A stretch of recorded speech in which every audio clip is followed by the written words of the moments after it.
Hello YouTube, my name is Tristan. Welcome back to L Space. So I am doing something a little different. I think July has been sort of a month that I've set very specific reading goals for myself for the last couple years.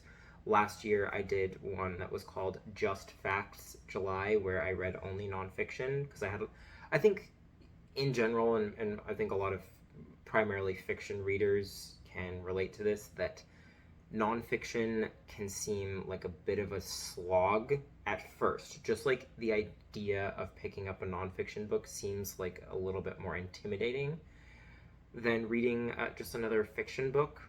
But the reality is nonfiction is quite lovely, and like I've never not enjoyed myself reading a nonfiction book, except for like reading Freud for school. That would be the only exception to not enjoying nonfiction. But you're not really supposed to enjoy Freud anyway. It's fine. But so I challenged myself to only reading nonfiction because I had several nonfiction books that were on my shelf that I really had wanted to get to. And I was like, you know what? I'm just going to do it in July. These are the books that I'm going to get to, and I will read them, and I will only read nonfiction in July. So that's what I did last July. This July, I'm doing another just thing. And this is another sort of like pressuring myself to just do a thing. So this is not sponsored by Nike, I promise. This is my just finish it in July challenge. And I'm challenging myself to do this, and so I will also challenge anyone who wants to join me. This is a pretty simple book challenge, and it is just finish some books that you have left unfinished on your shelves, ones that have been sitting on your shelves unfinished for a little bit too long. Just finish them. You're gonna end up feeling better about having the Band-Aid ripped off.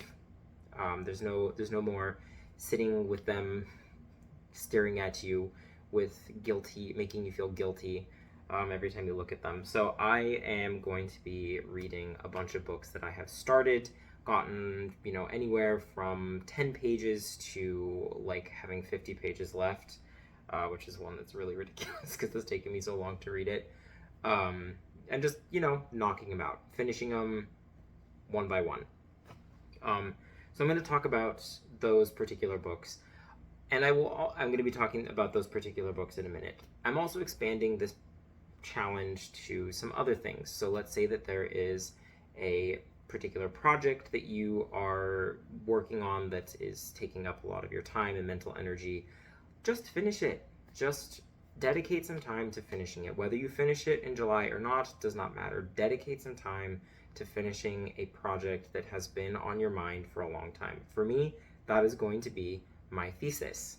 As people who've watched the channel for a little while know, I recently defended my thesis back in May, and so July is now the time where I am really ramping up my revisions to submit back to my advisors, get that final feedback before submitting it to receive my master's degree.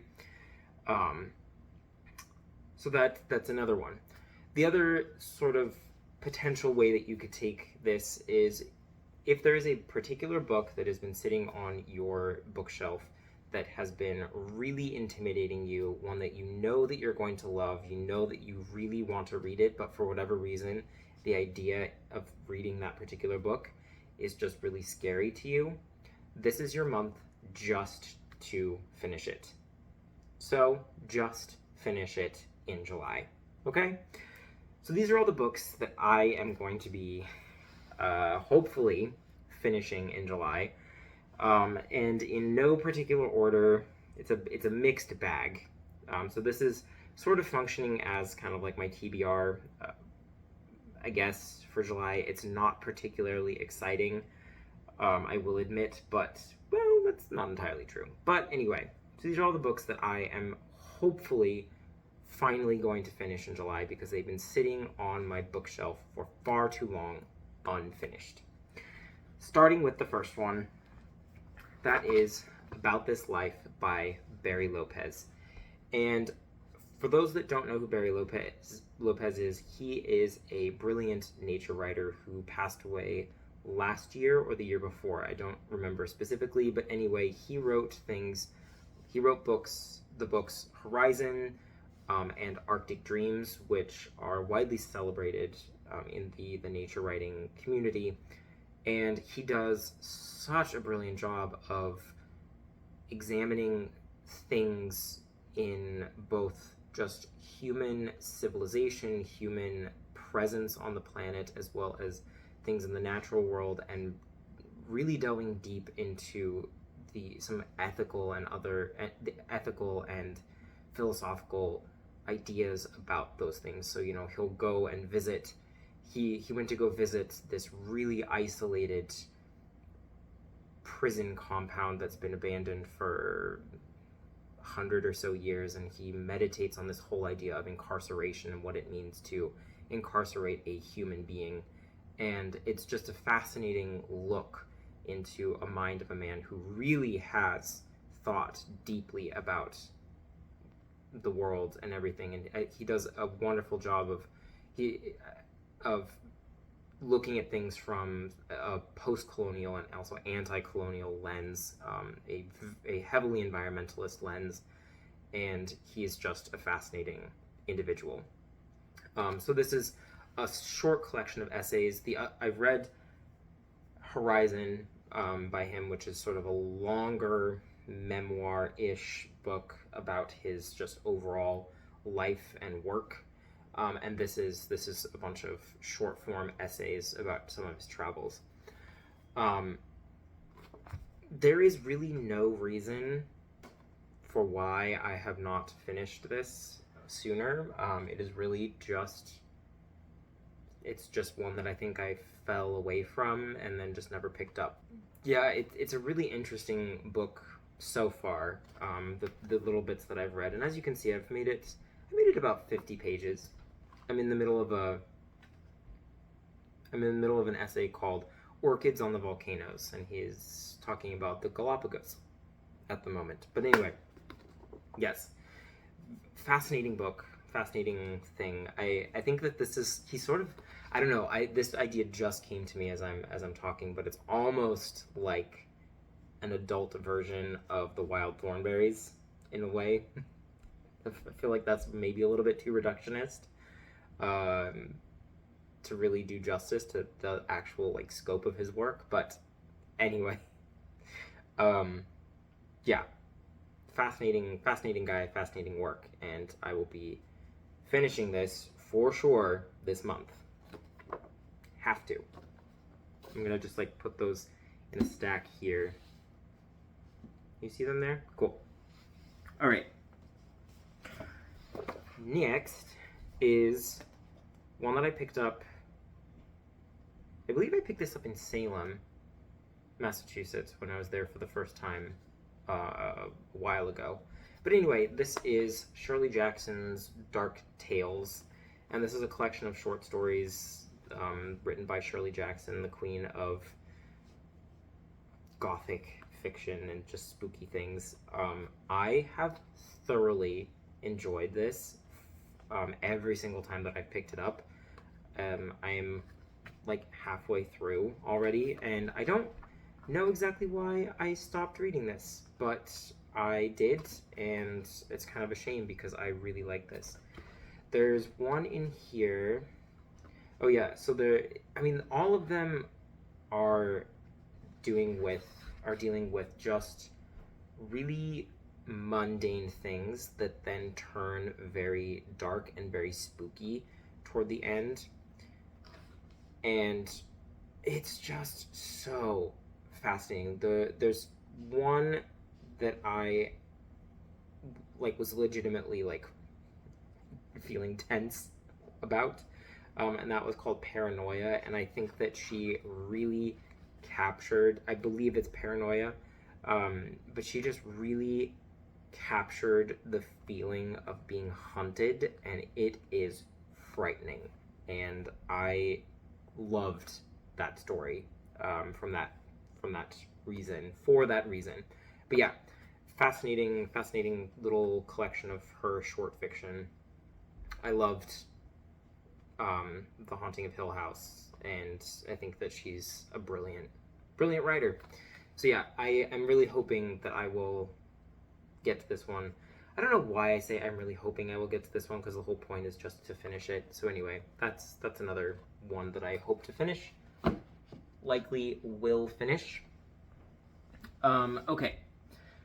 So again, I talked about this, I believe, in one video at one point, but I try to read one book written in French every month, and so there was one month that I started reading La gloire de mon père, the glory of my father, I think it's translated to My Father's Glory, by Marcel Pagnol, and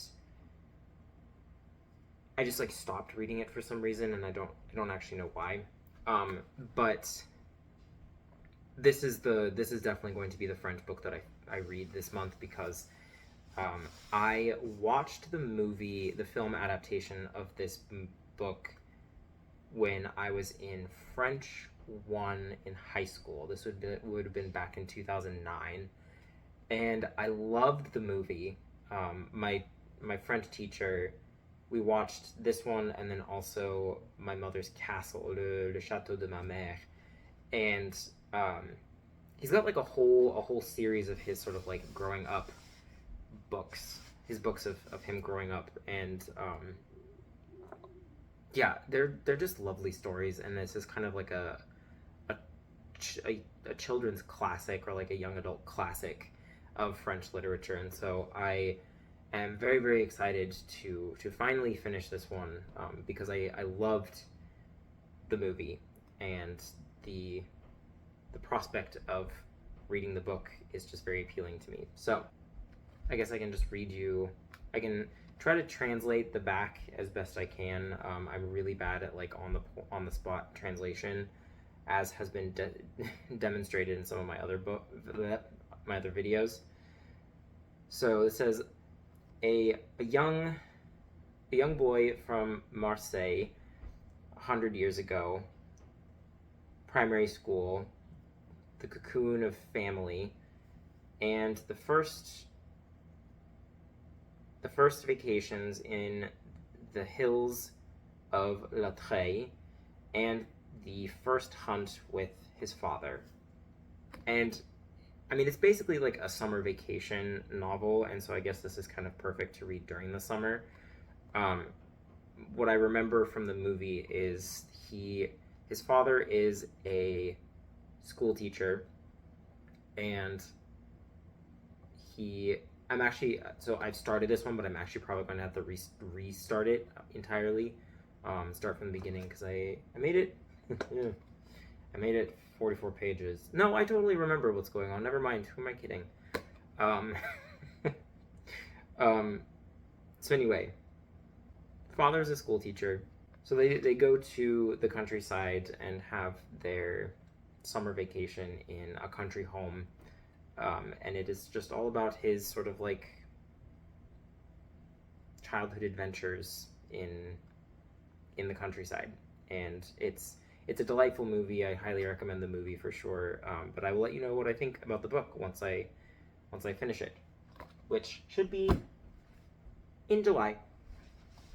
Okay, here's another book that I started way too long ago, and this is one that I actually probably will need to restart, and that is The Great Divorce by C.S. Lewis.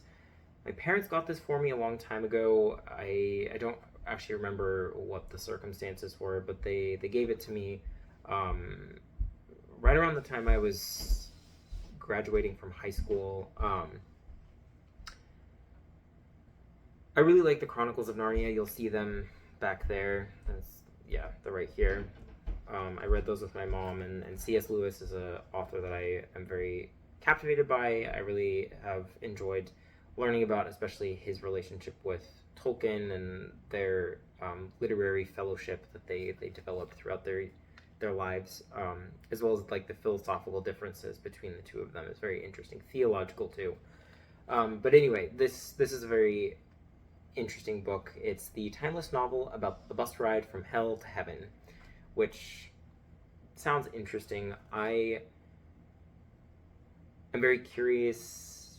I have a fascination with death in general, um, and and I think that that's largely inspired by Terry Pratchett, and um, Terry Pratchett's kind of in the same literary tradition as Tolkien and C.S. Lewis, all three being British authors um, who tend to write things on a little bit more of a deeper level, but can be enjoyed on a surface level as well.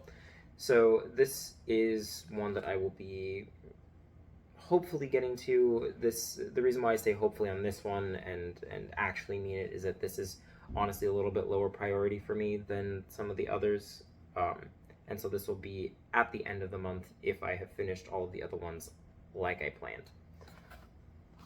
Now, this is another one that has been on my shelf for a little bit too long, and that is Homegoing by Ya Gyasi. And, this one is kind of all over BookTube. You probably don't need me to tell you about it. It's a polyphonic story it's a through line of a single family that starts in Africa and sort of chronicles the family's descendants all the way through the slave trade into, I believe, Black liberation by the end. And it's basically a novel written through a bunch of short stories. Each chapter follows a different person's perspective, and they each one advance the narrative, which is quite an interesting way to tell the story. I enjoyed a lot of what was going on when I started this, and I made it to page 132. So like I gave it the old college try, but I kind of just fell away from it because I found the writing to be lacking in engagement, which I know is probably a bit of a crime to be saying on BookTube because I know that Ya Gyasi is like widely loved. Especially like Transcendent Kingdom. I'm a little afraid to read that because if I don't like it, I'm probably going to be taken out back and put out of my misery. But this one I just found to be a little boring, and it could have also just been the fact that I was just not in the right place mentally to enjoy it. Because again, like there were things that were going on in the book that I very much enjoyed, but there was just sort of there's a bit of a disconnect for me, and I felt it kind of put me in a bit of a reading slump when I started it. So I will be prioritizing this one this month because I very much want to finish it. I want to see how it ends, and I want to say that I've read it because it's an important book as well. So yeah, that is Homegoing by Ya Gyasi. Excited to get that one off my shelf, off my reading list, and to my read list. Similarly, another book that I picked up and just like picked up, then put down, and then just kind of left it there, but not for the same reasons, was The Vagrants by Ian Lee. And this is a very good book. It's more engaging, in my opinion, than Homegoing. Very different story, obviously. But this, yeah, I don't know why. I don't know why I didn't continue on it. And look at that. I actually made it to page 134. So, like, we're at a similar page number with both of them. I think I picked these up and also put them down right around the same time. That's why I've lumped them together. But I think also because of the fact that Ya Gyasi and Ian Lee are just like formidable authors that are just so important right now with the stories that they're telling. And so I think that's probably why I'm lumping them together, even though they write about vastly different things. Ian Lee is of Chinese descent, whose first language was Chinese, but after she moved to either the UK or the United States. She basically abandoned Chinese as a language for writing, and she now exclusively writes in English. And I think that's a very fascinating thing. So yeah, just it's fascinating. You know, the like French speaker side of me is like, that'd be cool to like abandon English entirely and write exclusively in French. That would be cool if I could do that, but I it's probably like 10 years down the road if I can actually dedicate some time to writing in French, more than I do. But anyway, so The Vagrants is another polyphonic book that follows several perspectives of people, right around the time that a political dissident from the perspective of the Chinese Communist Party is about to be executed. Ian Lee is very critical of the Chinese Communist Party, and this book is kind of a exploration of that in a lot of ways. And it's beautifully written. Like, it's a fascinating book in a lot of ways, and I have thoroughly enjoyed it every time I picked it up. But yeah, I don't remember exactly why. I think it might have been because I like picked up a very high priority book at the same time, or right around the time that I was reading this, and just like I got lost. Okay, so two other ones that I started reading for school, when I was doing my coursework. One of them is La Mer, Terreur et Fascination, which is the sea, terror, and fascination. And this was for a final paper that I was writing about, The Belly of Paris, and some other books that we were reading the Belly of Paris by Emile Zola, and then some other books that we were reading in a 19th century novel class. And I've always been fascinated by the ocean, and this sort of, I guess, survey of how people have, like, the way that people view the ocean and the way people engage with the ocean has evolved over time has been very interesting. Um, so I started this for a paper, and then I just haven't finished it. But I very much enjoyed it. It's a really cool book, and it's history as well. So it talks about various voyages that have happened, and the sort of like evolution of the fishing industry, and all of that, and as well as like navigation and stuff. So it's cool. It's a nautical nonsense, you know, except it's not nonsense. But yeah, I really like it, and it is super interesting.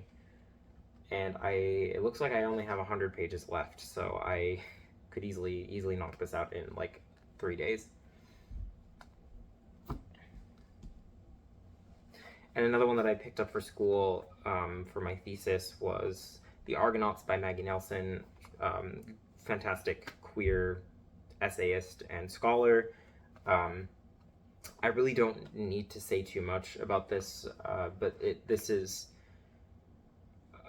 Nelson interrogating gender, relationships, pregnancy, and just like so many different aspects of queer life and sort of like life in the margins, that it's a fascinating book, and I really have liked it. And like, she engages with a lot of scholars, um and and it's kind of, it's interesting because it's like auto theory, so it's a theoretical text in some ways, but it's also a memoir, sort of. It's a long form personal essay that also engages with theoretical concepts, and just really a really fascinating work. And I'm very much in awe of Nelson's ability to combine those two those two very different things into a very cohesive and also coherent form. So yeah, a magnificent achievement of thought, care, and art, says Sarah Marcus at the Los Angeles Times. I think I would agree with that.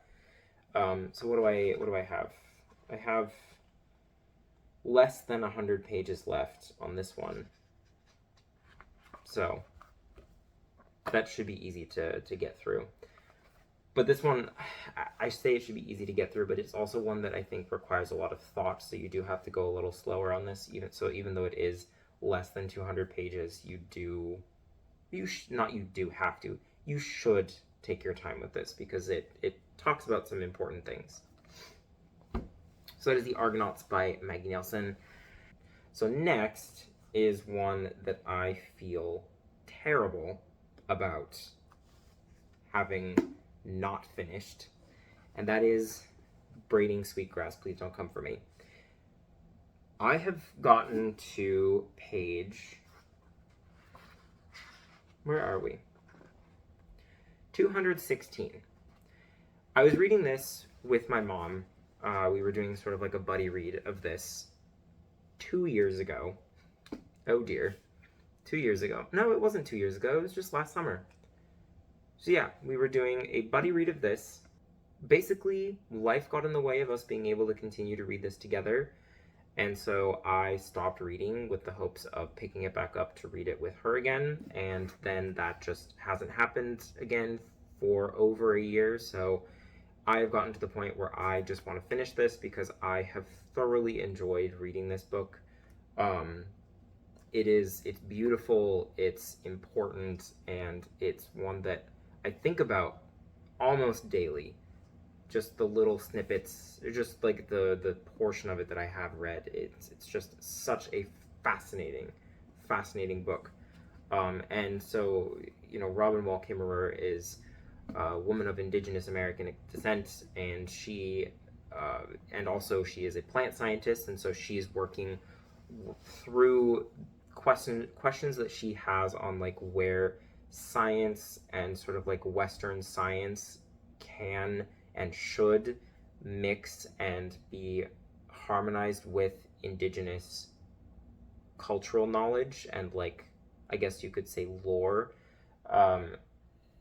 And she writes about motherhood and gratitude, reciprocity, care of the earth, and then also talks about the sort of like aqua biology of her pond that she's working on in an essay about pond scum, and the biodiversity and of places. What's the other one? Oh yeah, the reason why goldenrods and violets, I think they are, look so striking when they're next to each other, but the purple and the yellow look so striking next to each other, and they're so beautiful. But then there's also like a biological reason for that, and she goes into that as well, evolutionarily. So really, really good book. I could not recommend this one enough, even from just the probably like 60% that I have read. It's one that I will finish this month, absolutely, because I very much want to. I just need to continue this book and finish it, because it's so beautiful. It's one that when you read, you really feel like you just want to sit outside and enjoy nature and the world around you while reading it, because it really does make you appreciate the world around you, and that's a very special thing to have in a book. So yeah, that's Braiding Sweetgrass by Robin Wall Kimmerer. Very much excited to finish this one finally. Okay, so here's the one that I mentioned. This has sort of been the elephant in my room for a long time, because I started this too long ago and have read it from time to time. I have about 50 pages left, and I've had about 50 pages left of this book for a good 6 months. I've had 50 pages left of this book for the entirety of 2024. Let's just put it at that. So that is more than 6 months. That's 7 months at this point. We're going on 7 months, well, because July just started. which is also terrifying that it's already July. But anyway, so that is, unfortunately, Jane Eyre by Charlotte Bronte. And I don't have any excuses. It's just, it has just been unfinished for so damn long, and I just need to finish it. Like, I have 60 pages left. 60. That's so little. That's an afternoon. Like, when I finish this video, I might as well just go and finish this book because I have so little of it left. Just get it out of the way. Yeah, I don't know what to tell you. I'm sorry, BookTube.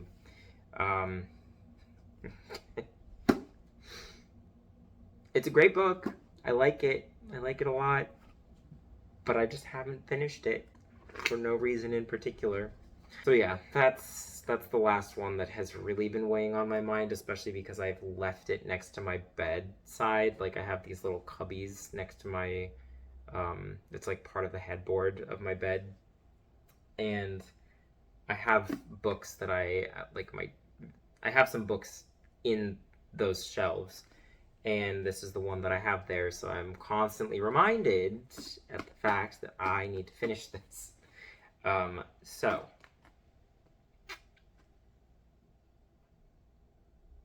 yeah, there's not much else I can say. I will finish this, and I'll probably finish this today as I finish wrapping up this video and then editing it, because I want to get this out as quickly as I can, because again, this also functions as a bit of a reading challenge to you,